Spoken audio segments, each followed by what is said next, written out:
দিল্লির বাদশা শাহজাহান উনি কল্পনা করলেন যিনি দিল্লির মসজিদ বানাইলেন, যারা জ্ঞানী গুণী আছেন খুব খেয়াল করবেন। উনি বললেন, উজির আমি একখানা মসজিদ বানাইব, আর এই মসজিদটা হবে দিল্লির জমিনে ভারতবর্ষের মধ্যে সবচেয়ে সৌন্দর্য সবচেয়ে ভালো মসজিদ। এই মসজিদটা হবে দিল্লির বাদশা শাহজাহানের জুম্মা মসজিদ। জোরে জোরে বলেন মারহাবা। মসজিদের নাম কি? দিল্লির জুম্মা মসজিদ। এখনো যেটা আপনাদের আজকে লেখা আছে আজকে মধ্য এই কালীকৃষ্ণপুর হযরত শাহজালাল রাহমাতুল্লাহ আলাইহির জামে মসজিদ, আর দিল্লির জমিনে লেখা আছে দিল্লির জুম্মা মসজিদ। মারহাবা বলেন না? আর একটু জোরে, আর একটু জোরে। বাদশা শাহজাহান মসজিদ বানাইলেন। 10,000 শ্রমিক দিয়া, একজন নয় দুজন নয়, 10,000 শ্রমিক দিয়ে মসজিদ খানা বানাইলেন, সুন্দর বানাইলেন। প্রতিদিন যখন কোরআন শরীফ তেলাওয়াত করতো ফজরে, আজকে যেমন মাহফিলের শুরুতেই কোরআন তেলাওয়াত হয়েছে, বাদশা শাহজাহান একজন হাফেজ দিয়া যখন রাজমিস্ত্রি কাজে আসতো সর্বপ্রথম তেলাওয়াত শোনাইতেন। মসজিদের পাশে দাঁড়ায়া দাঁড়ায়া একজন হাফেজ দিয়ে 1 পারা 2 পারা পর্যন্ত কোরআন তেলাওয়াত করতেন। এই কোরআন তেলাওয়াতের মাধ্যম দিয়া কাজ শুরু করতেন। জোরে জোরে বলেন মারহাবা।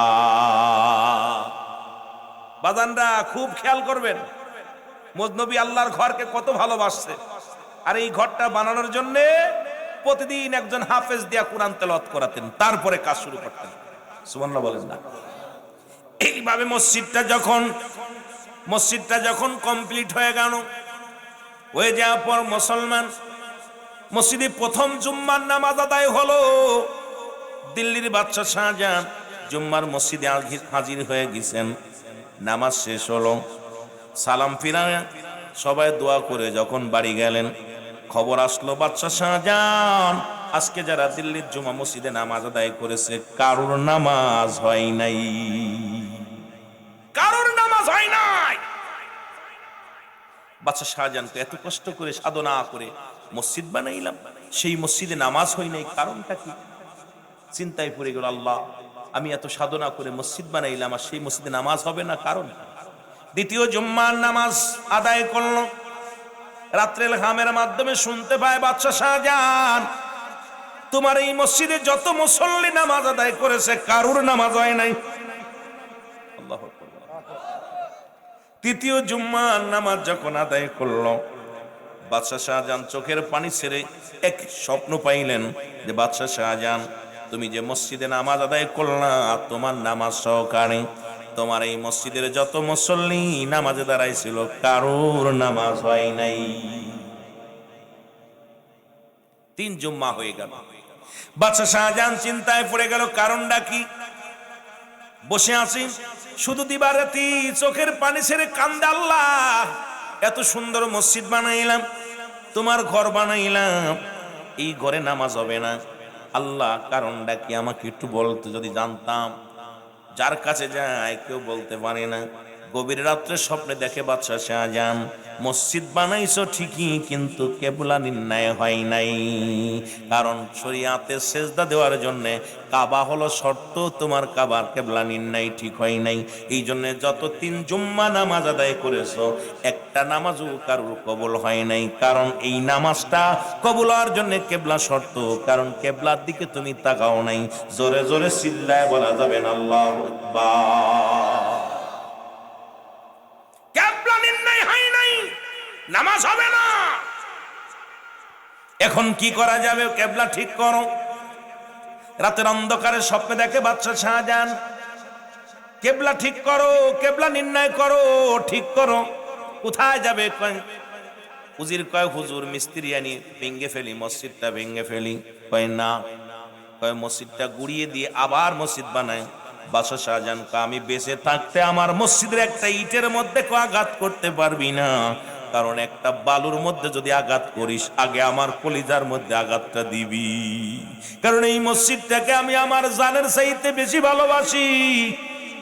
এই মসজিদটা আমি সাধনা করে বানিয়েছি, এই মসজিদটা আমার আল্লাহর ঘর, আমার জীবনের চাইতে অধিক পরিমাণ আমার মাওলার ঘরকে আমি ভালোবাসি। সুতরাং এই মসজিদটা যদি ভাঙতে হয় আগে আমাকে হত্যা করা লাগবে, আর যদি মসজিদটার যদি একটা বালু যদি নষ্ট করো আগে আমাকে হত্যা করা লাগবে, আগে আমাকে মারা লাগবে, তাছাড়া আমি একটা ইট পর্যন্ত খসাইতে দিব না। মসজিদকে কত ভালোবাসছে বাদশা শাহজাহান, ভালো করে শুনবেন খেয়াল। আর আমাদের অবস্থা, যেহেতু মসজিদটা দেখা পর কথাটা মনে পড়ে গেল, তিনটা জায়গা আমি আগেই দরকার ছিল আপনাদেরকে নিয়ে আলোচনা, কিন্তু তিনটা ঘর দেখে বেশি আনন্দ লাগছে। একটা হলো রসুলের ঘর, একটা আল্লাহর ঘর, একটা হলো রিয়াজুল জান্নাত বেহেশত, যেটা ইমানদারের জন্য জান্নাত সবচেয়ে আনন্দের জায়গা। সুবহানাল্লাহ বলেন না? আমার ভাইয়েরা, আমার বন্ধুরা, আমার বাদশা শাহজাহান রাতের অন্ধকারে চোখের পানি ছেড়ে কান্দারে ডাক দিয়ে বলে, রব্বে কারীম,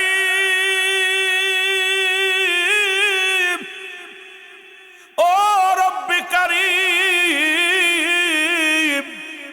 তুমি একটা সমাধান আমারে দিয়ে দাও। আমার আল্লাহ, একটা সমাধান দিয়ে দাও।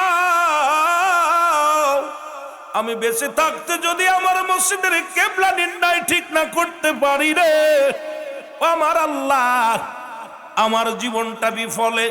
ও আমার আল্লাহ, মনে বড় শখ ছিল এই মসজিদের পাশে আমি ঘুমাইব, মনে বড় শখ ছিল শেষ বিদায়ের পরে আমি মসজিদের সামনে চিরগম ঘুমায়া যাব। আল্লাহ, তুমি আমার মসজিদের একটা ব্যবস্থা করে দাও। চোখের পানিগুলো ছেড়ে ছেড়ে কাঁদতে লাগলেন বাদশা শাহজাহান। এমন সময় একটা ইলহাম পালো, ও বাদশা শাহজাহান, এত টেনশন করো কেন, এত বিচলিত কেন?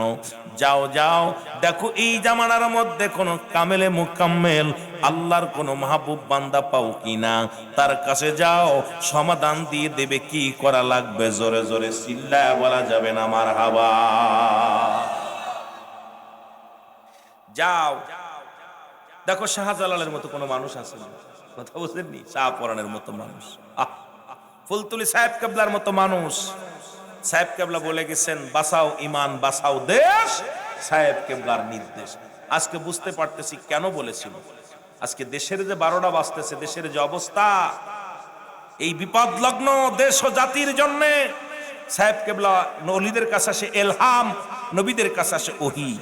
সাহেব কেবলাকে আল্লাহ পাক জানিয়ে দিয়েছে, এই জন্য উনার জবান দিয়ে বাইর হয়ে গেছে, তোমরা দেশকেও বাঁচাও, ইমানটাও বাঁচাও। কারণ যেভাবে মূর্তি পূজা শুরু হয়েছে, যেভাবে মানুষ ইমান হারিয়ে ফেলতেছে, যেভাবে মুসলমান আল্লাহকে বাদ দিয়ে অন্যকে ইলাহ বানানো শুরু করেছে, তোমরা নিজের ইমানটাকে বাঁচাও। সুতরাং এটা সাহেব কেবলার নির্দেশ। আজকে দাড়ি, টুপি, জুব্বা গায়ে আছে, মন্দিরে যে সিজদা পড়ে আসি, নামাজ পড়তেছি, দোয়া করতেছি, এর জন্য সাহেব কেবলার কাছে ইলহাম আসে। সাহেব কেবলা বলে দিচ্ছে, আগে ইমানটা বাঁচাও। জোরে বলেন ঠিক কিনা?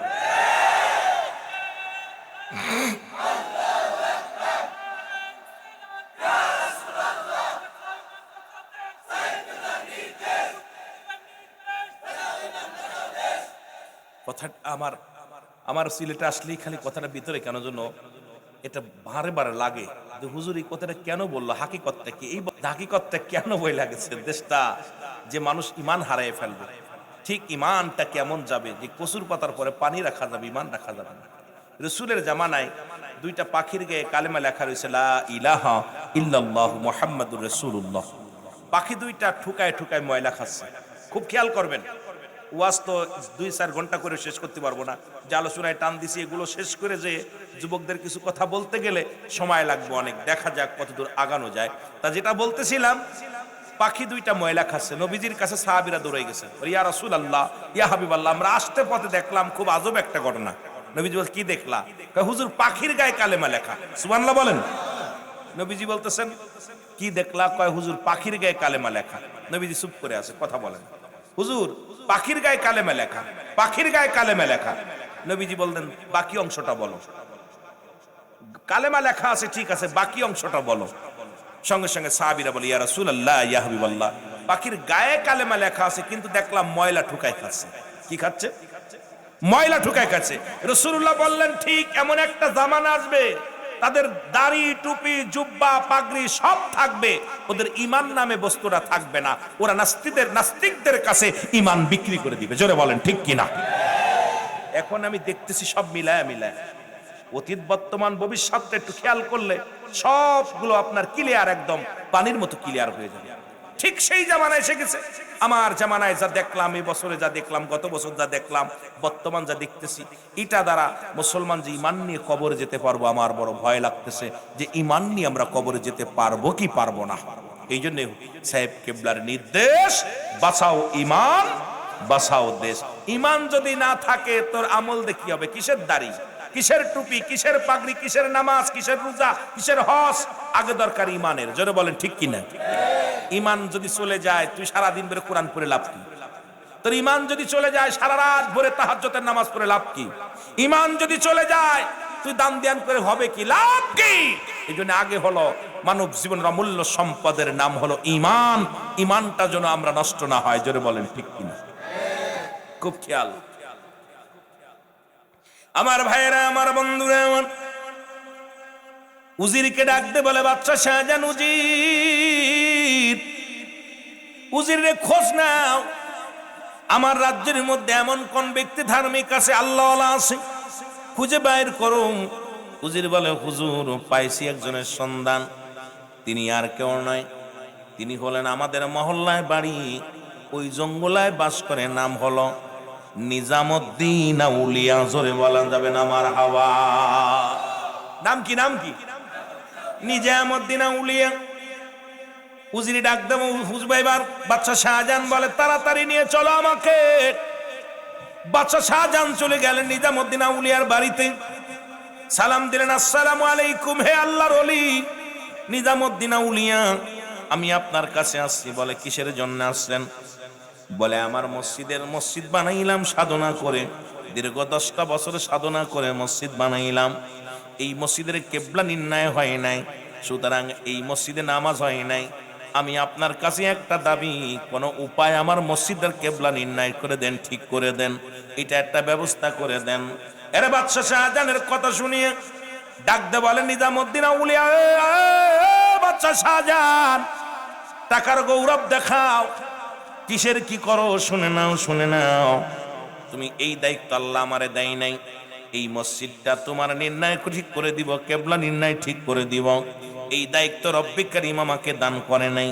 তুমি যাও, যাও, তোমার দিল্লির জঙ্গলে একজন পাগল বাস করে, যার নাম হলো আল্লাহর ওলি হারে বারেশা রাহমাতুল্লাহ আলাইহি। জোরে বলা যাবে না মারহাবা? নাম কি? হারে বারেশা রাহমাতুল্লাহ আলাইহি। জোরে বলেন না মারহাবা? যাও, উনার কাছে যান। এইবার দিল্লির বাদশা কি করলেন? বাড়ি আসলেন, খানা পানি সবকিছু নিয়ে জঙ্গলে রওনা হয়ে গেল। দিল্লির জঙ্গলে ঘোরে, সারাদিন ভরে ঘোরে, কিন্তু লোকটারে পাওয়া যায় না। সারাদিন ভরে ঘোরাঘুরি করে, আর চোখের পানি ছেড়ে কান্দার বলে, রব্বে কারীম, আল্লাহ, তুমি ওই পাগলটার সঙ্গে আমার দেখা করায় দাও, আল্লাহর ওই হারে বারেশার সঙ্গে আমার আলাপ করায় দাও।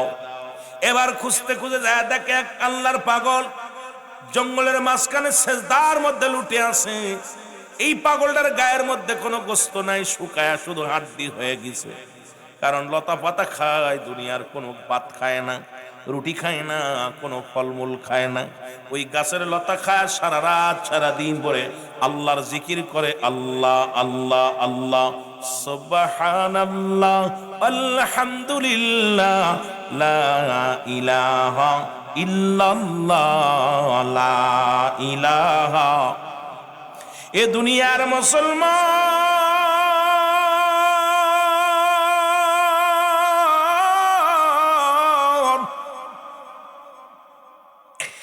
বাদশা শাহজাহান যাইয়া দাঁড়াইলেন, পাশে দাঁড়ায় রয়েছে অনেকক্ষণ, কারণ সিজদা থেকে মাথাও তোলে না। বাদশা শাহজাহান কথাও বলতে পারে না, দাঁড়িয়ে রইলেন কয়েক মিনিট। সালাম, এইবার সিজদা তুললেন, তুলিয়া সালাম ফিরাইলেন, শেষ করিয়া দোয়া করলেন আল্লাহর দরবারে, কান্দার বলে, আল্লাহ ও রব্বে কারীম, আমি পাগল, ঘর ছেড়েছি, বাড়ি ছেড়েছি, দুনিয়ার ছেলে মেয়ের মায়া ছেড়ে জঙ্গলার মধ্যে আসি রে আল্লাহ রব্বুল আলামিন। ও আমার আল্লাহ, তুমি আমার দুনিয়ার মধ্যে যত যন্ত্রণা দাও, যত কষ্ট দাও, কোনো দুঃখ নাই, মরণের পরে যেন আমার কবরটা সুখময় হয়। আল্লাহ, ওই মরণটা যেন সহজ হয়, মরণের পরে যেন কবরটা সুখময় হয় আল্লাহ। আর হাসরের ময়দান যেন আমার জন্য অতি উত্তম হয়, হাসরের ময়দান যেন আমার সহজ হয়ে যায় রে আল্লাহ। ওই হাসরের ময়দানে যেন আমি ধরা না পড়ি, ওই হাসরের ময়দানে যেন অপমানিত না হই, লাঞ্ছিত না হই। চোখের পানিগুলো সেরে সেরে পাগলরা কান্দে, জোরে জোরে চিল্লায় বলা যাবে না আল্লাহু আকবার। কারণ মানুষের তিনটা বিপদ, নাম্বার 1 হলো মানুষের মরণ,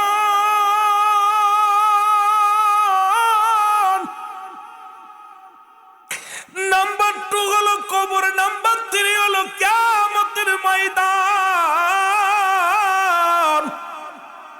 ওরে যুবক, ও যুবক, গভীর মনোযোগ।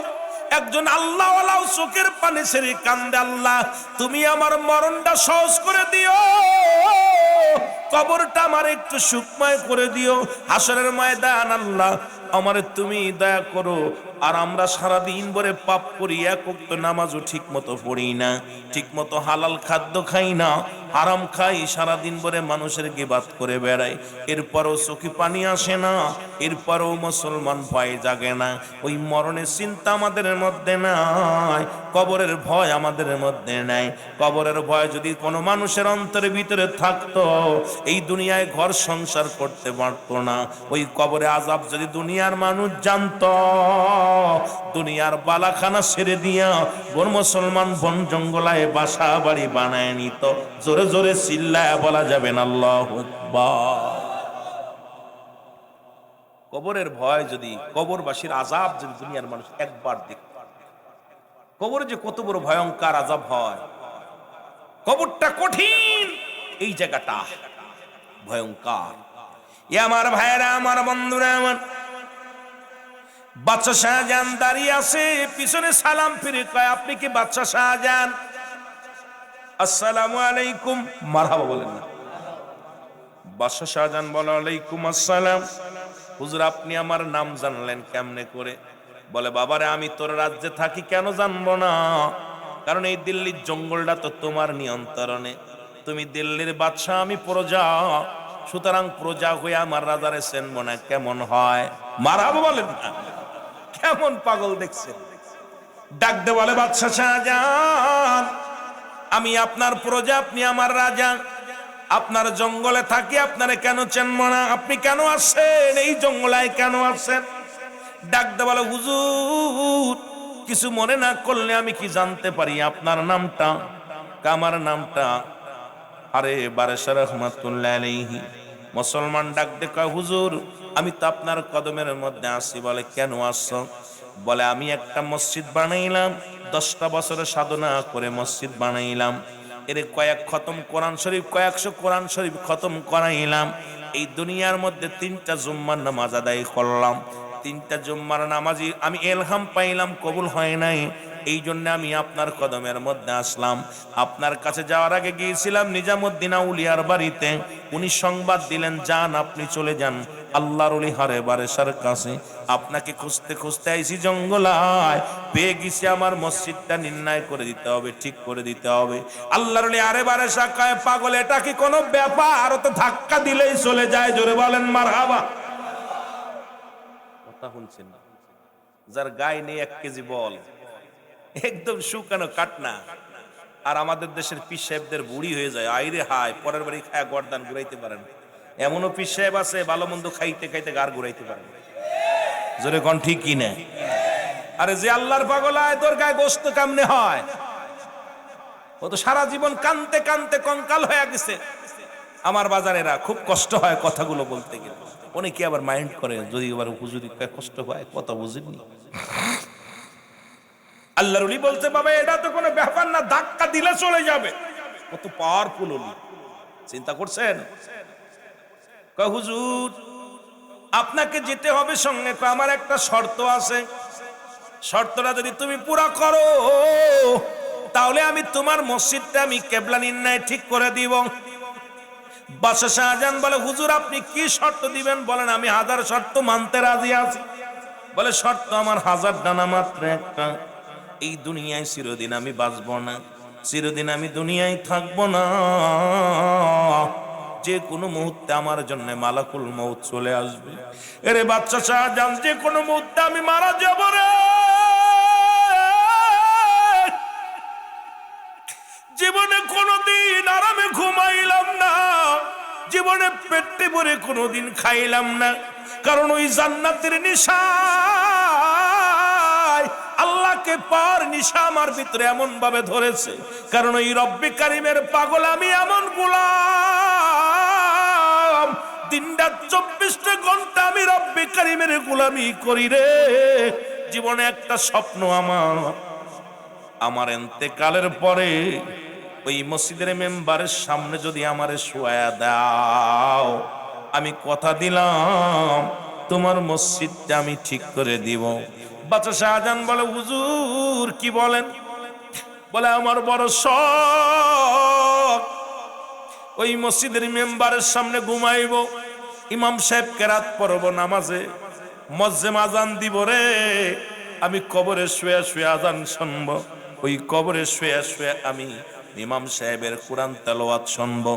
এইটা যদি তুমি আশা পুরা করো, তাহলে আমি তোমার মসজিদ ঠিক করে দিব। জোরে জোরে বলেন সুবহানাল্লাহ। বাদশা শাহজাহান বলে, হুজুর আমার তো স্বপ্ন ছিল মসজিদের মেম্বারের সামনে আমি ঘুমাবো, বড় স্বপ্ন ছিল হুজুর, মসজিদটা করলাম, তা আমার শিশুয়ার জায়গাটা আপনি চাইলেন, হুজুরের পাশে শোয়াইলে হবে না? না, আমার মসজিদে মেম্বারের সামনে শোয়াবি, ইমাম সাহেব কোরআন তেলাওয়াত করবে, আমি কবরে শুয়ে শুয়ে শুনবো, মুয়াজ্জিম সাহেব আযান দিব, আমি কবরে শুয়ে শুয়ে শুনবো। আমার স্বপ্ন, জীবনে অনেক কষ্ট করেছি, আমি আমার আল্লাহর কোরআন তেলাওয়াত, ওই তেলাওয়াত করলে আমি আল্লাহর গুণগান শুনবো, সুতরাং আমাকে এটা থেকে নিরাশ করো না, যদি পারো তাহলে আমি তোমার মসজিদটা ঠিক করে দিব। জোরে বলেন না মারহাবা। আর আমরা কি করি? স্বপ্ন দেখছেন মসজিদের জন্য 100 টাকা চাঁদা ধরলে, আইরে বাবা 13 বার গুল্লি দিয়া দিই না, মাদ্রাসার জন্য দিই না, মসজিদের জন্য দিই না। অথচ গানের জন্য যদি বলা হতো, হই হই কাণ্ড রই রই ব্যাপার, আসিতেছে এক ঝাঁক ডানা কাটা পড়ি, নাচিবে কিরা কমলা সুন্দরী, গোপনে 10,000 টাকা কয় দিয়া আমার নামটা আগে দিস। হুজুরে কোন ঠিক কি না? কপাল পুরাদের কেমনে বুঝাইবো? তবে আপনাদের এলাকা বালা, আল্লাহ কবুল করুক। জোরে বলেন আমিন। আমার বেশি ভালো লাগছে মাদ্রাসা নিজেদের অর্থায়নে, সব নিজের অর্থায়নে হয়েছে, আসবে ইনশাল্লাহ। সরকার দিল কি না দিল দেখার বিষয় না, যে ইসলামের জন্য নিবেদিত কোরআনের জন্য, ইসলামের জন্য যে আপনারা যতটুকু অগ্রসর হয়েছেন, রব্বে কারিম এই সাহায্য সহযোগিতা যারা করেছে, রব্বে কারিম যেন তাদেরকে এই দুনিয়া আখেরাত দুইটাই কামিয়াব করে। জোরে বলুন আমিন, আরো জোরে বলুন আমিন। বাদশা শাহজাহান বলে, হুজুর রওনা দেন, হাঁটেন, তাড়াতাড়ি চলেন। এবার চলে আসলেন বাদশা শাহজাহান, আল্লাহর ওলি হারে বারে শাহকে নিয়ে রওনা হয়ে গেলেন।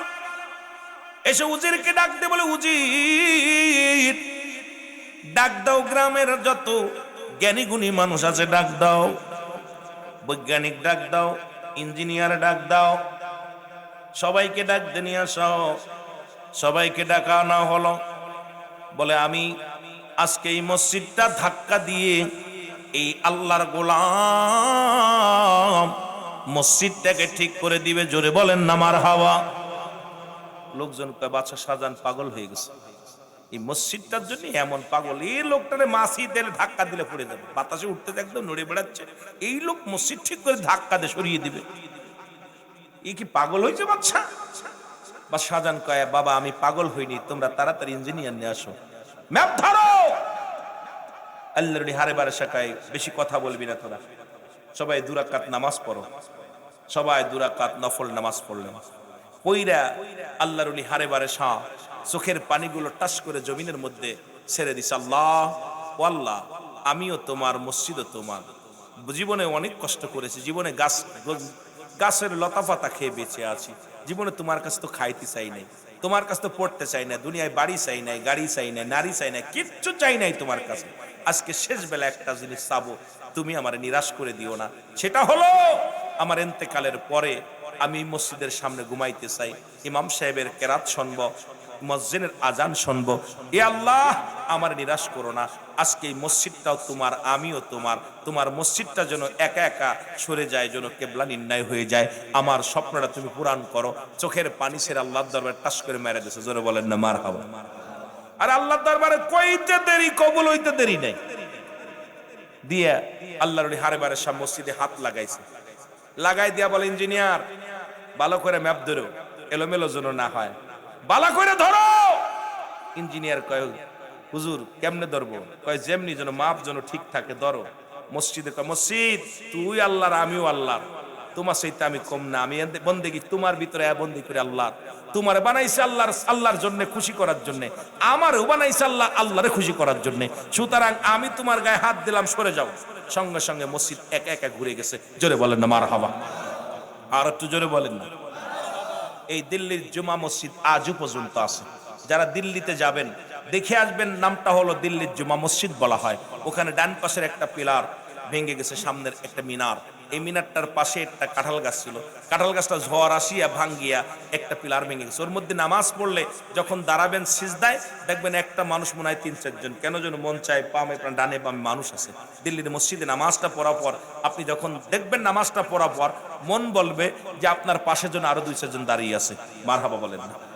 আর আল্লাহর ওলি হারে বারে শাহ রহমতুল্লাহ আলাইহি এখন ওই মসজিদের মেম্বারের সামনে শুয়ে আছে। উনি কিয়ামত পর্যন্ত, যতদিন পর্যন্ত মসজিদ খানা থাকবে, শরিয়াতের মানুষ আজান দিবে, আজানটা শুনবে, শরিয়াতের আলেমরা কোরআন তেলাওয়াত করবে, উনি ওখানে শুয়ে শুনবে। স্বপ্ন হলো এটা। আর আমাদের স্বপ্ন কিভাবে 3 তলা বাড়ি করব, 4 তলা বাড়ি করব, 20 তলা বাড়ি করব, কিভাবে নতুন বিয়ে করব, কিভাবে গাড়ি করব, কিভাবে সম্পদের পাহাড় গড়ব। কিন্তু আপনাদের চিন্তা করলো মান আলাইহা ফান, সব শেষ করে দিবে কে? আর একটু জোরে বলেন কে?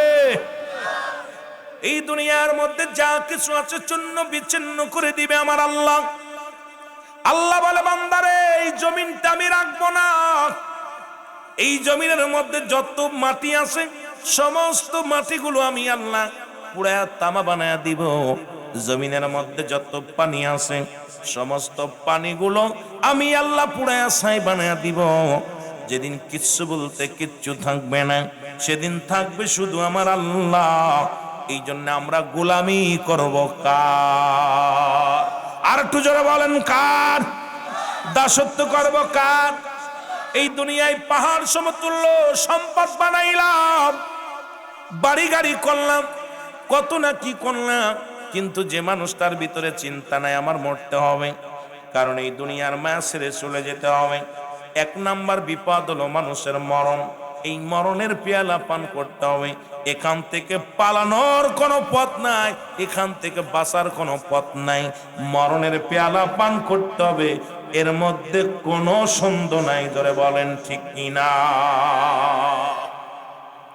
তদ্রুপ শাহজালাল ইয়ামানি, যেহেতু যার নামের মাধ্যমে মসজিদ খানা, ও যুবক, ইনি যখন সিলেট শহরের মধ্যে আসবেন, সিলেট জমিনের মধ্যে আসবে, ইয়ামেন থেকে মদিনা ঘুরে রাসূলুল্লাহ রওজা জিয়ারত করে যখন ইয়ামেন শহর হইয়া মুসলমান শুনে নাও সিলেটের জমিনে আসবে। কারণ সিলেটের জমিন তেমন এমন একটা ভয়ঙ্কর অবস্থান ছিল, যেখানে গৌর গোবিন্দর দালাগান পূজা, মুসলমান দরগা পূজা, মন্দিরে পূজা, কার্তিক পূজা, মুসলমান পৃথিবীর মধ্যে সব পূজা মণ্ডপে মিয়া পাগল ছিল। নামাজি মানুষ ছিল না, ইমানদার মানুষের খুব অভাব ছিল। সিলেটের শাহজালাল যখন আসলেন জমিনের মধ্যে, রব্বি কারিম পাঠায়া দিলেন তারে ইলহামের মাধ্যমে। কারণ ওলিদের কাছে আসে ইলহাম, নবীদের কাছে আসে ওহী। কারণ মুসলমান শোনো, বর্তমান বিলায়াতের জামানা চলতেছে। সেই বিলায়াতের জামানা যে সমস্ত ওলি আল্লাহ আছে তাদের মধ্যে একজন হলো শাহজালাল ইয়ামানি। মুসলমান শুনে নাও, সাহেব কেবলা মুসলমান শুনে নাও, খানজাহান আলী, এইরকম অসংখ্য আল্লাহর ওলিরা পৃথিবীর মধ্যে শাহ পরাণ সহ 360 জন আউলিয়া তো শুধু সিলেটের জমিনে আছে। এখান থেকে পত্র জেলার মধ্যে অনেক থানার মধ্যে আছে, অনেক জায়গা চলে গেছেন। আমার বাবারা আমার যখন আসলেন, খবর যখন পেয়ে গেল গৌর গোবিন্দ, উনি প্রস্তাব দিলেন, শুনে নাও, রাজ্যের মধ্যে ঢোল পিটিয়ে দিলেন, শুনে নাও যেন সিলেট শহরের মধ্যে, সিলেটের জমিনে যেন কোনো দাড়িওয়ালা টুপিওয়ালা ঢুকতে না পারে। কোনো দাড়িওয়ালা টুপিওয়ালাকে যদি কোনো ব্যক্তি নৌকা উঠায় চিরতরে তার নৌকা বন্ধ, আর সে নৌকা চালায় খাতে পারবে না। যদি কোনো ব্যক্তি গাড়িতে উঠায় ওই গাড়ি চিরতরে বন্ধ হয়ে যাবে, ওই ব্যক্তিকে আর এই সমাজের মধ্যে কেউ তারে বাঁচতে দিবে না। পৃথিবীর মধ্যে নৌপথ বন্ধ, বিমান পথ বন্ধ, মুসলমান সব রাস্তাঘাট বন্ধ করে দিলেন, কারণ সিলেটের জমিনে কোনো দাড়িওয়ালা টুপিওয়ালা ঢুকবে না। কিন্তু 360 জন আউলিয়া মুসলমান গুটি গুটি পায়ে চলে আসলেন কোথায়? সুরমা নদীর কিনারায়। জোরে জোরে চিল্লায়া বলা যাবে না মারহাবা। এই জন্য নামাজের আগে আলা নাই, হজের আগে আলা নাই, যাকাতের আগে আলা নাই। আল্লাহ বলে আলা, সাবধান, ইন্না, নিশ্চয়। এ মুসলমান শোনো, নামাজের আগে আল্লাহ আলা ব্যবহার করে নাই, হজের আগে আল্লাহ আলা ব্যবহার করেন নাই, নামাজের আগে আলা ব্যবহার করেন নাই।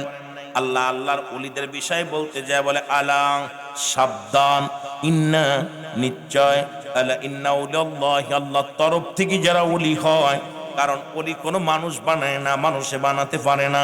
আল্লাহর যারা মাহবুব বান্দা হয় আল্লাহ রাব্বুল নিজে বানায়, আর মানুষে বানানো ওলি যারা হয় এরা দুনিয়া পুজোরি হয়। আর আল্লাহ বানানো পীর যারা হয়, আল্লাহ বানানো ওলি যারা হয়, তারা দুনিয়ার মোকাফেক্কি হয় না, তারা আল্লাহ আল্লাহ রাসূলের মোকাফেক্কি হয়। জোরে বলেন ঠিক কিনা? আমার ভাইরা, আমার বন্ধুরা, আমার যে কথাগুলো বলি লক্ষ্য করেন। শাহজালাল ইয়ামানি 360 জন আউলিয়া নিয়া যখন সিলেটের জমিনে আগমন করলেন, এই নদী পার হবে কেমনে? নৌকা নাই, মাঝি নাই, কিচ্ছু নাই, বসে আছে। 2 রাকাত নামাজ পড়লেন।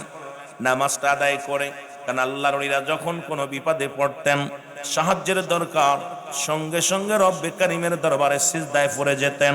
সিজদায় পড়িয়া রব্বে কারিমের দরবারে হাত উঠায় কাঁদতেন, আল্লাহ। এখন আমাদের দেশের মৌলবীরা তো হাত উঠাইতে চায় না, অথচ মুফতি শফিক আহমেদের লেখা ফতোয়ায়ে দেওবন্দের মধ্যে প্রথম খণ্ড 24 নম্বর পৃষ্ঠা, কিতাবের নাম ফতোয়ায়ে দেওবন্দ, যেটা কওমি অঙ্গন মাদ্রাসায় পড়ানো হয়। ভালো করে লেখে নেন বাবা, কওমি অঙ্গনের কিতাব ফতোয়ায়ে দেওবন্দ, প্রথম খণ্ড 24 নম্বর পৃষ্ঠা, লেখক হল আল্লামা শফিক আহমেদ। এই ফতোয়ার মধ্যে লেখলেন, 24 নম্বর পৃষ্ঠার মধ্যে লেখলেন, 5 ওয়াক্ত নামাজ জিয়ারত করে সর্বহালাতে আল্লাহর দরবারে 2টি হাত উঠায় দোয়া করা উত্তম মুস্তাহাব। জোরে জোরে চিল্লায় বলা যাবে না মারহাবা। কারণ শরীয়তের কিবলা হলো কাবা, দুজানের কিবলা রাহমাতুল লিল আলামিন, মুনাজাতের কিবলা হলো আরশে আজিম। মারহাবা বলেন। কিন্তু এই কিবলাগুলো না চিনার কারণে আজকে আমার দেশের অধিকাংশ মানুষ, কিছু সংখ্যক মানুষ, তারা না হাত উঠাইতে চায় না। আমার দাদু ভাইয়েরা শোনেন, এবার শাহজালাল ইয়ামানি হাত উঠায় দিছে, হাতটা আল্লাহর দরবারে কবুল হয়ে গেছে। আমার আল্লাহ আলহামদি কয়, শাহজালাল দেরি করো না, দেরি করো না, তোমার ওই যে নামাজে দাঁড়াইয়া তুমি নামাজ আদায় করলা, এই যাই নামাজটা পানির মধ্যে ছেড়ে দাও। সঙ্গে সঙ্গে সুরমা নদীর পানির মধ্যে ছেড়ে দিছে। ও মুসলমান, 1 জন নয়, 2 জন নয়, 360 জন আউলিয়া সুরমা নদী পার হয়ে পারে চলে আসছে। জোরে বলেন মারহাবা। আর একটু জোরে বলেন আল্লাহু আকবার। আর এসে ক্ষান্ত হয় নাই, এসে কি করলেন? এসে এই দুনিয়ার মধ্যে যখন আযান দিলেন, প্রথমে আযান শুরু করলেন, আল্লাহর কাজে লিপ্ত হয়ে গেলেন। দুনিয়ার কোনো কাজ নয়, রব্বে কারিমের গোলাম হিসেবে যখন আল্লাহু আকবার ধ্বনি দিছে, সঙ্গে সঙ্গে গরু গোবিন্দর ডালা নড়াচড়া শুরু করছে। গরু গোবিন্দর টনক নড়ে গেছে। কারণ কি রে, দাড়িওয়ালা টুপিওয়ালা তো ঢুকবে না, কিন্তু আমার দালানগুলো কেন ভূমিকম্প হলো নাকি? কারণ চারিদিকে দেখে নড়ে না। কিন্তু মুসলমান শুনে নাও, গরুর মুসলমান শোনো, গরু গোবিন্দর কিন্তু নড়া শুরু করেছে। আমার বাবারা, আমার বাবারা আমার, এই যে এইটা দেখিয়া যখন আযানের ধ্বনি দিছে, আল্লাহু আকবার, আল্লাহু আকবার, আশহাদু আল্লা ইলাহা ইল্লাল্লাহ, আশহাদু আন্না মুহাম্মাদুর রাসূলুল্লাহ, যখন আযানের ধ্বনি দিছে, নারায়ে তাকবীর দিছে, নারায়ে তাকবীর, নারায়ে রিসালাত আওয়াজ যখন শুরু হয়ে গেছে, মুসলমান শুনে নাও, সঙ্গে সঙ্গে ওই গর্গবিন্দর দালান কোটাগুলো থরথর করে কাঁপন শুরু করেছে। এইভাবে ইসলামের দাওয়াত দেওয়া শুরু করলেন। দাড়িওয়ালা টুপিওয়ালাদের উপরে এত নির্যাতন চালালো, গোলাপগঞ্জের বাবারা শোনো, এত নির্যাতন এত কষ্ট দিয়া শুরু করলো। তখনকার জামানায় গরু জবাই করা যেত না, তখনকার জামানায় হিন্দুদের রাজ্য ছিল। নতুন বিয়ে করলে নতুন বিবিদেরকেও ওই বাবু বাড়ি পাঠিয়ে দেওয়া লাগতো। বাবুদের বাড়ির সামনে দিয়া ছাতি ফুটায় দেওয়া যেত না, গৌরগোবিন্দর বাড়ির সামনে দিয়া, গৌরগোবিন্দর রাজ্যের সামনে দিয়া স্যান্ডেল জুতে পড়ে যাওয়া যেত না। খুব নির্যাতন, ভয়াবহ নির্যাতন চালানো হলো। সিলেটের মানুষগুলো, নিরীহ মানুষগুলো থরথর করে কাঁপতো, ভয়ের মধ্যে থাকতো। এর মধ্যে কি হলো? মুসলমান শোনো শোনো শোনো, বুড়া আল্লাহ পাক দয়া করে এদিকে বুরানুদ্দিনের আল্লাহ একটা ছেলে সন্তান দিল। আল্লাহু আকবার। আজকে যারা গরুর গোশত খাওয়ার অলিদের বিরোধিতা করো, এ গোলাপগঞ্জের মানুষ শোনো, শাহজালালের পক্ষে কেন যাবা না? সাহেব কেবলার পক্ষে কেন যাবা না? খেয়াল করো, কেন আমরা পক্ষে গেছি আর কেন তোমরা যাবা না? অলিদের সঙ্গে কেন বিরোধ করো? অলিদের সঙ্গে কেন বিদ্রোহী করো? এদিকে বাজান বুরানুদ্দিনের একটা কলিজার টুকরা সন্তান হলো, উনি আকিকা করলেন। এবার কি করলেন? আকিকা করলেন। আকিকা করলেন গরু জবাই করিয়া, আকিকা করিয়া চামড়া দিয়া, কাল্লার মাথা দিয়া, বুড়ি দিয়া সব ডেকে রাখলেন মাটির নিচে। এটা কুকুর এবং কাকে খুইসা উঠাইয়া ফেলবে তো ফেলবে, একটা কান নিয়ে বা একটা শিং নিয়ে ওই কোথায় গৌরগোবিন্দর বাড়ির সামনে নিয়ে ফেলছে রে মুসলমান, শুনে না, বাড়ির সামনে নিয়ে ফেলছে। সকালবেলা ঘুম থেকে উঠে দেখে গরুর চামড়া। গৌরগোবিন্দ তো মাথা নষ্ট হয়ে গেছে, চিন্তা করে, আয় রে, আমার মারে কিরা জবাই করলো? কে আমার মারে জবাই করলো? খোঁজ নাও। ডাকতে বললেন, শোনো, এই সিলেটের শহরের মধ্যে, সিলেটের জমিনের মধ্যে কোন ব্যক্তি গরু জবাই করছে খুঁজে বাইর করো, তাকে উপযুক্ত পুরস্কার দেয়া হবে। খোঁজ করা শুরু করলো। খোঁজ করতে করতে খোঁজ মিলে গেল কার বাড়ি? মুসলমান বুরানুদ্দিনের। এইবার শুনতে, হুজুর, বুরানুদ্দিনের এক ছেলে হইছে, সেই ছেলের জন্য সুন্নাতে রাসূল আকিকা করছে। আকিকা করিয়া গরু জবাই করে গোশতটা বন্টন করে খাওয়া দাওয়া করেছে। এবার বুরানুদ্দিন এমন এই কথা শুনিয়া গৌরগোবিন্দ তার সৈন্যদেরকে নিয়ে খোলা তরবারি নিয়ে রওনা হলো। বুরানুদ্দিনের বাড়ি আসলো, আসিয়া তার কলিজার টুকরা সন্তানকে এই জমিনের ভিতর হাত থেকে কেড়ে নিয়ে জমিনের মধ্যে ফেলে দিয়ে তরবারি দিয়া জিন্দা জবাই করে দিল। দিয়া পর সেদিন বুরানুদ্দিন কেঁদে কেঁদে বলেছিল, রব্বুল আলামিন, আজকে সিলেটের জমিনে একটা গরু জবার জন্য কলিজার টুকরা সন্তানকে জবাই করে দিতে হলো। আল্লাহ, ও রব্বুল আলামিন, এমন একটা দিন যেন আমি দেখতে পাই, এমন একটা দিন যেন আসে সিলেটের অলি গলির মধ্যে যেন হাজার হাজার গরু জবাই হয়। এই বাতিলেরা, গরুর গোশত পাইলে মাথায় হুঁশ থাকে না, এক এক বাটি খাও, কিন্তু গরুর গোশত খাওয়ার আগে আগে শাহজালালের পক্ষে যাও, শাহপরানের পক্ষে যাও, তাদের বিপক্ষে চলবা আর গরুর গোশত খাবা। একটা গরু জবাইয়ের জন্য নিজের কলিজা টুকরা সন্তানকে জবাই করে দিছে, প্রতিবাদ করে নাই। সেদিন দোয়া করেছিল, আল্লাহ, আমার এই হাতটা তুমি ফিরিয়ে দিও না। আজকে বাংলাদেশের দ্বিতীয় লন্ডন বলি আমরা সিলেটকে, যদিও আপনাদের এলাকার মানুষ তত ধনী হয় নাই, নদীমাতৃক দেশ এলাকা, কষ্ট করেন হাওর অঞ্চলের মানুষ, তবে এই অঞ্চল তো যেহেতু সিলেটের সঙ্গে জড়িত, জোরে বলেন ঠিক কিনা, জোরে বলেন ঠিক কিনা। এই জমিনের মধ্যে শাহজালাল শুয়ে আছে, সাহেব কেবলা শুয়ে আছে। আমার জীবনের প্রথম মাহফিল সিলেট জমিন আছে সাহেব কেবলার মাহফিল। আল্লাহ আমাকে দয়া করছিল, উনি আমার অনেকগুলো প্রোগ্রাম উনি বসে থেকে আমি আলোচনা করছি, হুজুর পাক বসে থাকতেন কাছে। দুইটা মাহফিলে আমার জীবনে প্রথম আসি আমি জাফলং এর মাটিতে। হুজুর তখন জীবিত, তংরায় যুবক, একদম একটা পাগড়ি মুবারক আমাকে উপহার দিছিল। পাগড়িটা আমি এখনো যত্ন করে রেখে দিছি। সাহেব কেবলা নিজের হাতের পাগড়ি মুবারক আমাকে দান করেছিল। আমার বাবারা আমার, তা আমি এই জমিনের মধ্যে আসা পর এই জীবনে আমি একটা জিনিস খেয়াল করলাম যে সিলেটের মানুষ এখনো ওলিদের বিরোধিতা যারা করে, আমি মনে করি এরা ইসলাম বোঝে নাই। আর না বোঝার পিছনে একটা কারণ, সেটা হলো আমাদের আগেতে পাঠ্য বইয়ের মধ্যে শাহজালালের জীবনী ছিল, শাহপুরাণের জীবনী ছিল, আপনার ওই অলি আল্লাহদের জীবনী ছিল, নবীদের জীবনী ছিল, সাহাবীদের জীবনী ছিল। এখন পাঠ্য বইয়ের মধ্যে আছে বানর থেকে কেমনে মানুষ হয়, সমগামী কেমনে করতে হয়, এইসব যেরকম ঠিক কিনা আপনাদের কন্দ বানায় ফেলতেছে। কারণ ওই জাতি কখনো অলি আল্লাহদের প্রেমে পড়তে দিবে না।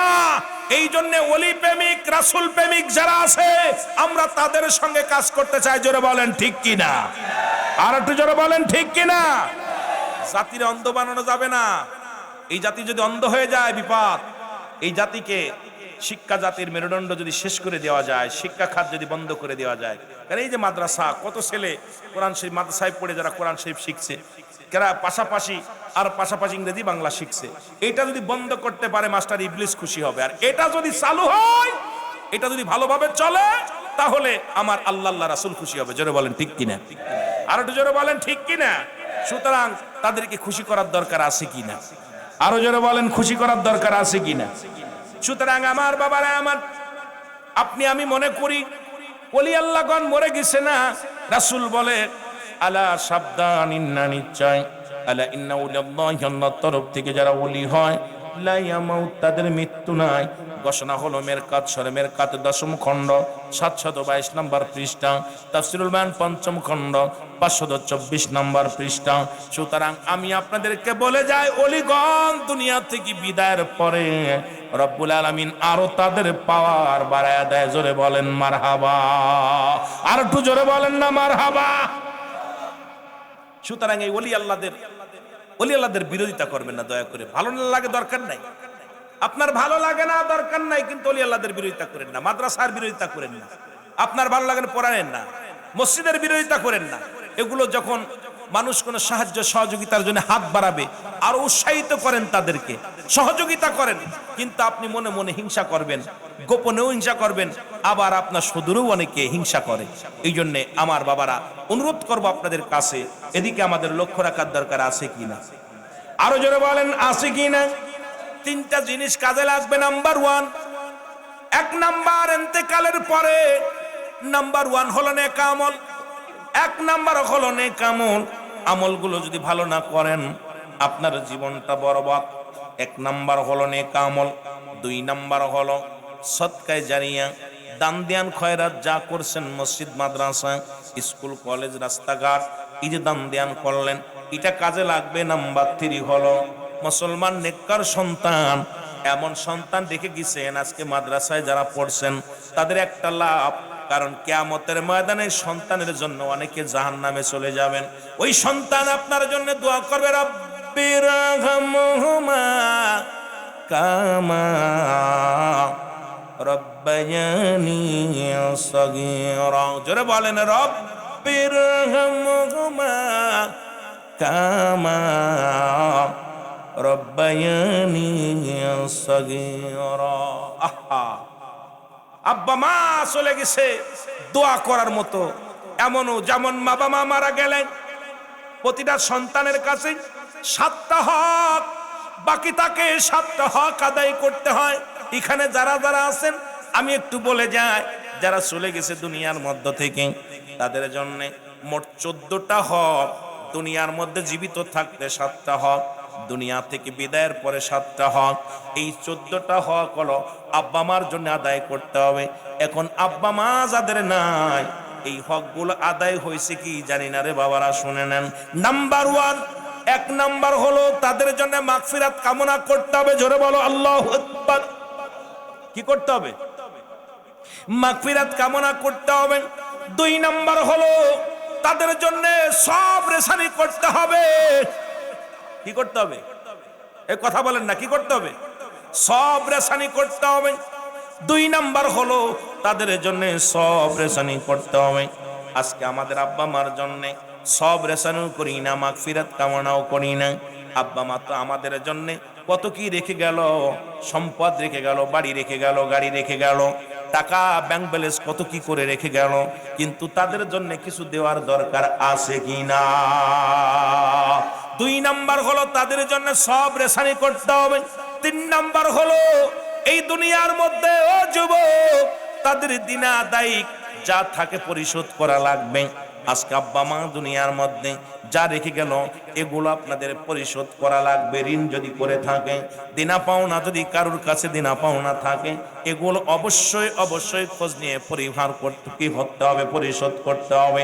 আজকে আপনি তার ছেলে, আপনি তার মেয়ে, আপনি তার আপনজন, এগুলো যুবক, অনেক আব্বা মা মরে যাওয়ার পর দেখা যায় পাওনাদার ছেলের কাছে আসলে ছেলে কয় আব্বা মরে গেছে, আব্বার কাছে যাও, আর একজনের কাছে যাও। কারণ পিতা মাতা যদি পৃথিবীর মধ্যে যদি দিনাদায়ক থেকে যায়, এগুলো পরিশোধ করতে হবে। 4 নাম্বার হলো আব্বা মার শরিয়াত মোতাবেক ওসিয়াত গুলো পালন করা লাগবে। এমনও আব্বা মা আছে বলছে বাবা ওই মাদ্রাসায় 10,000 টাকা দিস, বাবা ওই মসজিদে 1 গাড়ি ইট দিস, বাবা 10 বস্তা সিমেন্ট দিস, কিন্তু সন্তান দেয় নাই। শরিয়াত মোতাবেক ওসিয়াত গুলো পালন করতে হবে। এখন আব্বা মা যদি মরার আগে যদি কয়েকটা মূর্তি বানায়, থুস বানানো যাবে না। যদি কয় নামাজ সারিস নে, সারা যা মুসলমান, এটা করা যাবে না।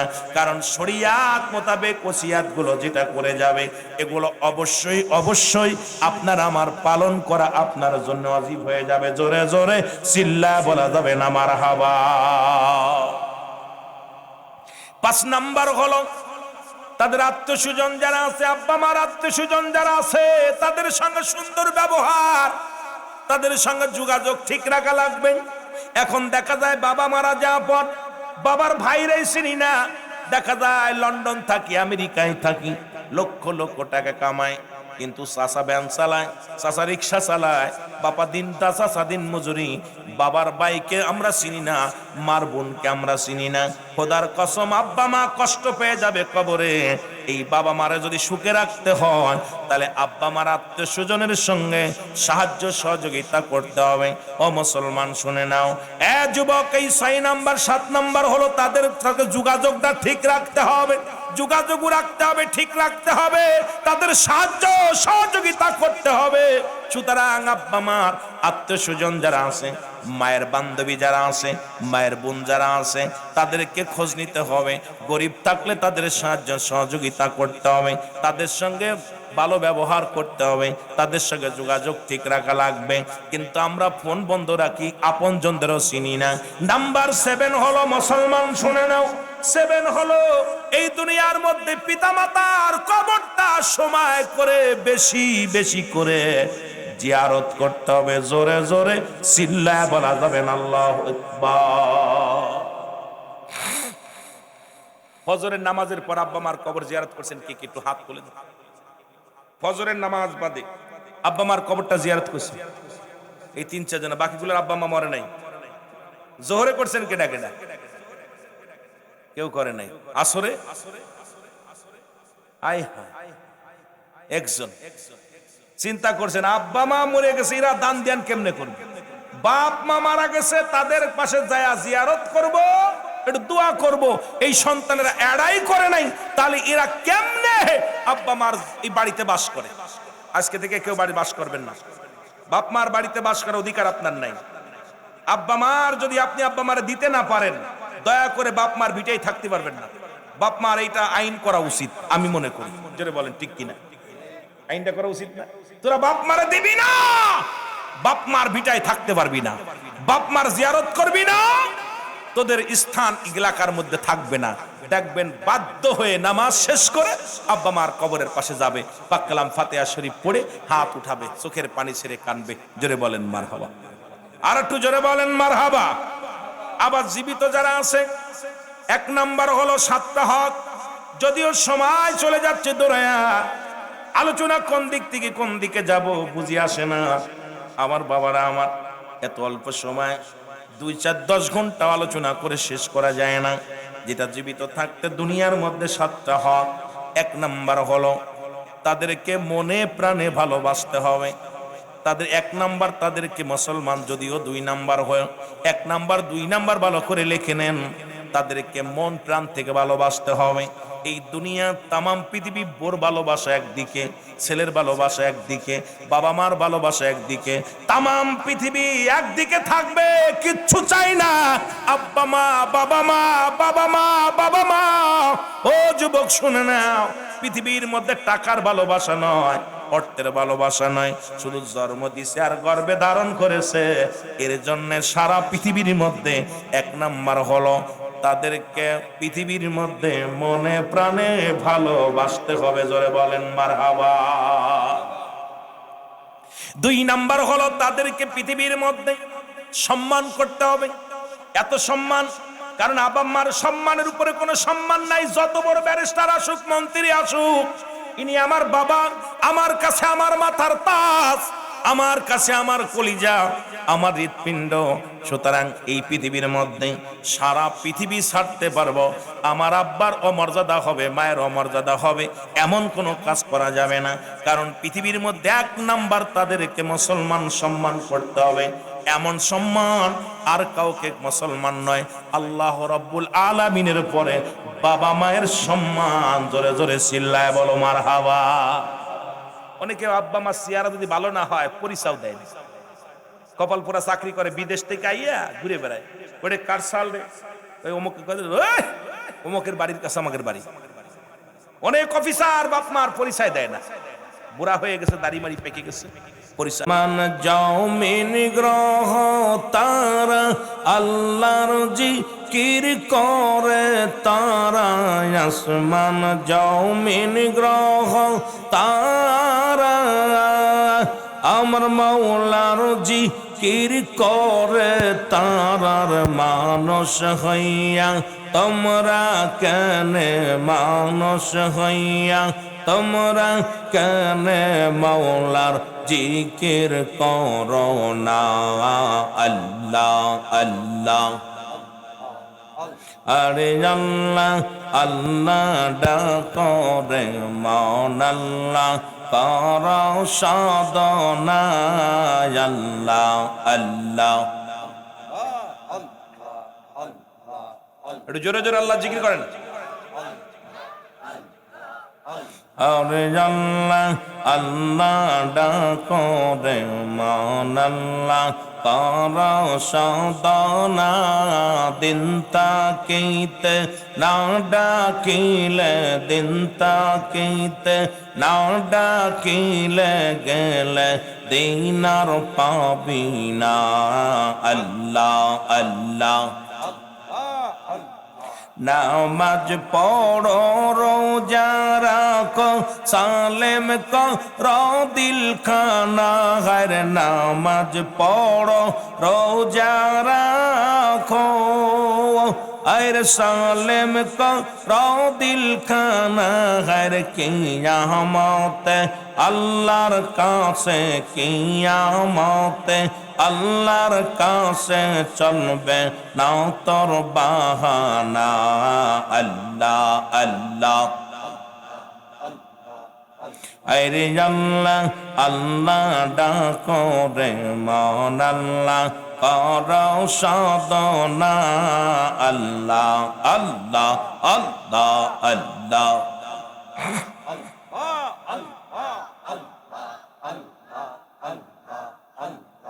লা ইলাহা ইল্লাল্লাহু মুহাম্মাদুর রাসূলুল্লাহ সাল্লাল্লাহু আলাইহি ওয়াসাল্লাম।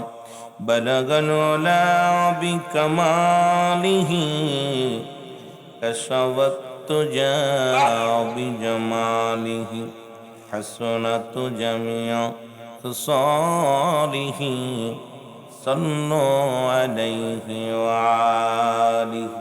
আলহামদুলিল্লাহ রব্বুল আলামিন আজকের এই মধ্য কালীকৃষ্ণপুর হযরত শাহজালাল রাদিয়াল্লাহু তাআলা কেন্দ্রীয় জামে মসজিদের উদ্যোগে 61তম, অনেক দিন, অনেকের 60 বছর, অনেকের 82 হয়নি, অনেকের 82 হয়নি, 61তম বাৎসরিক সুন্নি মহাসম্মেলন। রব্বুল আলামিন আপনাকে আমাকে এই মাদ্রাসা সংলগ্নে আজকের এই মাদ্রাসা মাঠ প্রাঙ্গণে বসার মতো, আসার মতো সুযোগ দান করলো। উচ্চ কণ্ঠে আওয়াজ দেবেন আলহামদুলিল্লাহ। 3টা জিনিস খেয়াল করলাম। একটা হলো বাম পাশে বসেছি, বাম পাশে মসজিদ, মাঝখানে জিয়াজুল জান্না বেহেশতের বাগান, ডান পাশে আমার নবীর ঘর মাদ্রাসা। মারহাবা বলেন না? চারিদিকে রহমতে বরকত, চারিদিকেই রহমত ভরপুর। যেহেতু এইটা হলো রিয়াজুল জান্নাহ, বেহেশতের বাগান, আগে বেহেশত তারপর হলো বাগান। আর এই জান্নাতের বাগানে আপনারা বসেছেন। নবীজির ঘর হলো মাদ্রাসা। কার ঘর? জোরে চিল্লায় বলেন না, কার ঘর? নবীজির ঘর। আর মসজিদ হলো কার ঘর? আল্লাহর ঘর। আমরা কার? আমরা কার? এই জমিন কার? আসমান কার? সব কিছুর মালিক কে? নেওয়ার মালিক কে? দেওয়ার মালিক কে? সব কিছু করনেওয়ালা, দেওয়া নেওয়া সব কিছুর মালিক হলো আমার রব্বে করিম। তা আমরা জান্নাতের বাগানে বসেছি। এই মাহফিল থেকে সালাম ও কদমুসি জানাই কুল কায়নাতের নবী, নবীদের নবী, রাহমাতাল লিল আলামিনের পুত পবিত্র কদম মোবারক। সালাম ও কদমুসি জানাই বাংলাদেশের অসংখ্য হক্কানি ওলি আল্লাহদের কদম মোবারকে। যেহেতু যাদের কথা আল্লাহ তাআলা কুরআনুল কারীমের মধ্যে সূরা ইউনূসের মধ্যে 11 নম্বর পারা 62 নম্বর আয়াত আল্লাহ নিজেই ঘোষণা করেন, আলা সাবধান ইন্নানি চালা ইন্নাউলিল্লাহি, আল্লাহর তরফ থেকে যারা ওলি হয়, লা নাই খাউফুন শব্দের অর্থ ভয়, আল্লাহ যদি অবস্থান করে হুমদুর করে জানুন, তাদের কোনো চিন্তা নাই, ভাবনা নাই। মেরকাত সরে মেরকাতের 10ম খণ্ড 722 নম্বর পৃষ্ঠা, তাফসীরুল বায়ান 5ম খণ্ড 524 নম্বর পৃষ্ঠা। রাসূল পাক সাল্লাল্লাহু আলাইহি ওয়াসাল্লাম বয়ান করেন, আলা সাবধান ইন্নানি চালা ইন্নাউলিল্লাহি, আল্লাহর তরফ থেকে যারা ওলি হয়, লা ইয়ামুত, তাদের মৃত্যু নাই। জোরে বলুন আলহামদুলিল্লাহ। আর একটু জোরে বলেন মারহাবা। 360 জন আউলিয়া সিলেটের জমিনে আসছে। আপনাদের এই মধ্যেও সেই তারই একজন, আজকে সেই শাহজালাল রহমতুল্লাহ আলাইহির কেন্দ্রীয় নামের উপরে যে মাদ্রাস মসজিদ, অত্যন্ত আনন্দিত যে একজন আল্লাহর উলির নামে মসজিদ খানা এখানে আপনারা এলাকার মানুষ সকলে করেছেন। আল্লাহর দরবারে শুকরিয়া আদায় করে আর একটু জোরে বলেন আলহামদুলিল্লাহ। সালাম জানাই আজকের মাহফিলের সম্মানিত সভাপতি জনাব AKM কুদ্দুস সাহেব, পত্র সভাপতি, পত্র মসজিদ কমিটির সম্মানিত যিনি সভাপতি, উনিও আজকের মাহফিলের সম্মানিত সভাপতির আসন গ্রহণ করেছেন। আজকের মাহফিলের সম্মানিত সভাপতি হাজি জনাব মোহাম্মদ ফিরোজ মিয়া সাহেব, জনাব মোহাম্মদ হিরণ মিয়া সাহেব, জনাব মোহাম্মদ আবু সাইদ মিয়া সাহেব। আজকের মাহফিলের সম্মানিত মেহমান জনাব M কবির উদ্দিন সাহেব, আজকের চেয়ারম্যান 11 নং আজকের এই শরীফগঞ্জ ইউনিয়ন। আজকের মাহফিলের সম্মানিত ওলামা একরাম যারা আজকের মাহফিল আলোচনা করবেন, যার অবদান আমাকে এখানে আনার জন্য যার অবদান ছিলেন, পত্র প্রতিষ্ঠানের সম্মানিত সুপারিনটেন্ডেন্ট এবং পত্র প্রতিষ্ঠানের সম্মানিত মসজিদের খতিব জনাব হযরত মাওলানা মুফতি আবুল কাশেম সিদ্দিকী সাহেব, সুনামগঞ্জি সাহেব, যার অবদান আমাকে এখানে আনার জন্য যিনি দাওয়াত দিয়েছেন, রব্বুল আলামিন তার হায়াতের মধ্যে বরকত দান করুক, সকল বলুন আমিন। আজকের মাহফিলের সম্মানিত প্রধান বক্তা যিনি আমার একই সাথে সফর করে আসছি, নদীর এপারে আসা পর ভাইয়ের সঙ্গে পরিচিত হয়েছে, জনাব হযরত মাওলানা জাকির হুসাইন সাহেব। আজকের মাহফিলের সম্মানিত ওলামা একরাম, মসজিদের ইমাম সাহেব, মুসল্লিগণ, সামনের আশিকান, জাকির আমদার প্রাণ মুসলমান ভাই বন্ধুগণ, পর্দারের মা বোনেরা, সকলকে জানাই সালাম, আসসালামু আলাইকুম ওয়া রাহমাতুল্লাহি ওয়া বারাকাতুহু। আপনারা ভালো আছেন? ছোট বাচ্চাগুলো এখনো ওয়াজ যারা শুনবো, যারা বুঝবো, এখনো আসে নাই। তবে আমার অনেক আনন্দ লাগতেছে যে এই সমস্ত বাচ্চাদের থাকার কথা ছিল বাজার ঘাটে, একটা রাস্তাঘাটে ঘোরাঘুরির কথা ছিল, কিন্তু সেই মানুষগুলো জান্নাতের বাগানে বসছে। আর যেগুলো বসার কথা ছিল জান্নাতের বাগানে, এগুলো হাওয়া খাইতেছে। এইগুলো মানুষের পৃথিবীর মধ্যে আসার একটা সিরিয়াল আছে, যাওয়ার কোনো সিরিয়াল নাই। যে কোনো মুহূর্তে আপনি আমি চলে যেতে পারি। পরবর্তী সময় আপনার আমার জন্য কি নিয়ামত বয়ে আনতেছে আপনি নিজেও জানেন না। জোরে বলেন ঠিক কিনা? বলেন এখান থেকে কে আগামীকাল সূর্য উদয় হবে দেখতে পারবে? পারেন কেউ? কত মানুষ বিদেশে গেছে আপনাদের সুনামগঞ্জ থেকে, কি যেন জেলা, এটা থানা কি? গোলাপগঞ্জ। এই গোলাপগঞ্জ থেকে অনেক মানুষ বিদেশে গেছে, দেখা যায় মৃত্যু হয়ে কফিনে লাশ আসছে, শাহজালাল আন্তর্জাতিক বিমানবন্দরে নামছে। দেখা যায় বাবা মা অনেক আশা করে পাঠিয়েছিল, স্ত্রী অনেক আশা করে স্বামীকে পাঠিয়েছে, কিন্তু লাশ হয়ে জমিনের মধ্যে ফিরেছে। এমনও ইতিহাস আছে কি না? সুতরাং এখান থেকে আমরা এখানে বসেছি, এখান থেকে বাড়ি যেতে পারবো কেউ বলতে পারি না। সকলে পড়ুন লা ইলাহা ইন্নাল্লাহু মুহাম্মাদুর রাসূলুল্লাহ সাল্লাল্লাহু আলাইহি ওয়াসাল্লাম। এ আমার ভাইরা, আমার বন্ধুরা, আমার যেহেতু আজকে শাহজালাল রাদিয়াল্লাহু তাআলা যার নামের স্মরণে আজকে মসজিদখানা, এর উপরে আমি আলোচনা শুরু করবো। এরপর অন্যদিকে যাব, যুবকদের নিয়ে, বালকদের নিয়ে। রাহমাতুল লিল আলামিন যখন মক্কা থেকে মদিনায় হিজরত করলেন, প্রথম যখন হিজরত করলেন, নবীজি বললেন, সাহাবীরা রে, আমি একটা মসজিদ বানাতে চাই। আমি অত্যন্ত আনন্দিত আজকে এলাকাবাসীর মধ্যে, এলাকার মানুষগুলো অনেক বালা, যে সুন্দর মসজিদ, সুন্দর মাদ্রাসা করেছে। যদিও রাস্তাঘাট ভালো না, দুঃখ নাই, কিন্তু দিনে প্রতিষ্ঠান, আমার আল্লাহর প্রতিষ্ঠান এই জমিনের মধ্যে আছে, খুশি না বেজার? রাহমাতুল লিল আলামিন ডাকতে বলেন, সাহাবীরা রে, আমি মসজিদ বানাবো। কি বানাবো? এই জোরে বলেন না, কি বানাবে? মসজিদ বানাবে। নবীর সাহাবী আব্দুল মুসলমান, শোনো। আইয়ুব আনসারী বলে, ইয়া রাসূলুল্লাহ, ইয়া হাবিবাল্লাহ। আইয়ুব আনসারী যার বাড়িতে নবী আশ্রয় নিলেন, আর আনসার শব্দের অর্থ সাহায্যকারী।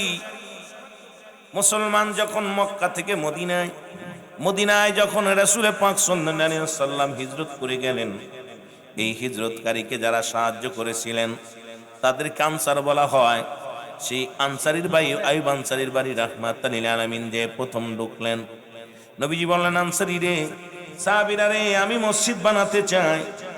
সঙ্গে সঙ্গে আমার নবীজিকে ডাকতে বলে, ইয়া রাসূলুল্লাহ, ইয়া হাবিবাল্লাহ, নবী গো, ও মায়ার নবী, আপনার মসজিদ বানানোর জন্য আমার বাড়িটা দান করে দিলাম। জোরে বলা যাবে না সুবহানাল্লাহ?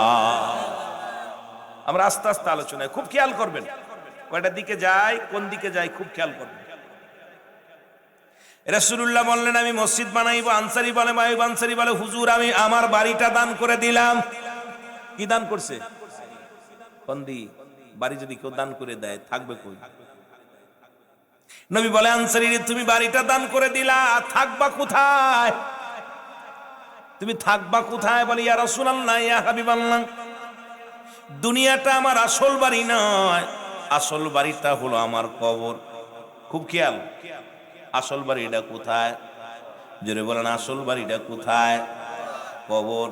সুতরাং ইয়া রাসূলুল্লাহ, ইয়া হাবিবাল্লাহ, আপনি আমার আল্লাহর ঘর বানাইবেন, আমার আল্লাহর ঘর হবে, আমিও আল্লাহর ঘরটা হবে আল্লাহর। আমি আনসারী দুনিয়ার ঘর চাই না, দুনিয়ার বাড়ি চাই না। আগে আমার রব্বে কারিমের ঘরটা বানানোর জন্য আপনি প্রস্তুতি হন।